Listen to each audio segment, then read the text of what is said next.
真心養志。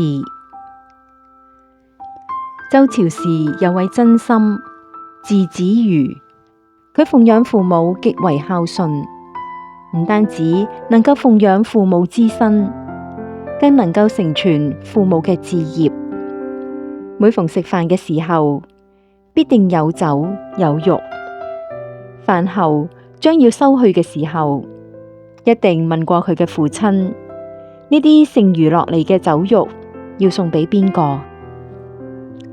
佢嘅父親平日喜歡食羊棗子，後嚟父親死咗，真心就終身唔再食羊棗子啦。有一次，佢到山裏面砍柴，不料家裏面忽然有客人嚟咗，佢嘅母親十分之着急，因為真心唔喺屋企，而家裏面又冇錢，無法準備食物招待客人，不知如何是好。於是母親就用牙齒咬破自己嘅手指頭，希望兒子能夠覺悟到。真心喺山裏面，忽然心裏就好似小鹿亂撞嘅痛咗一陣，於是就急忙孭住柴返到屋企。有一次，佢嘅妻子為母親蒸咗個梨，冇蒸得熟透，真心就將妻子休咗，趕出門。後嚟真心到一處名叫聖墓嘅地方，就因為呢個名稱唔好而唔肯入去。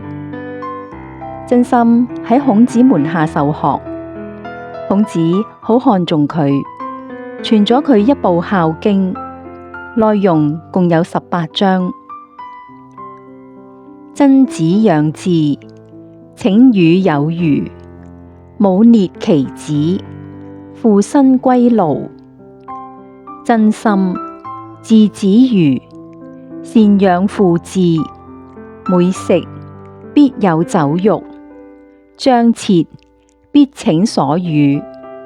父飼羊棗，既沒，心不忍食。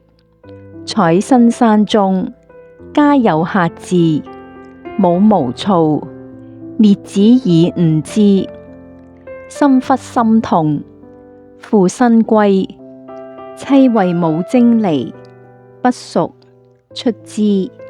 過聖母，悲其名不入，學於孔子，而傳《孝經》。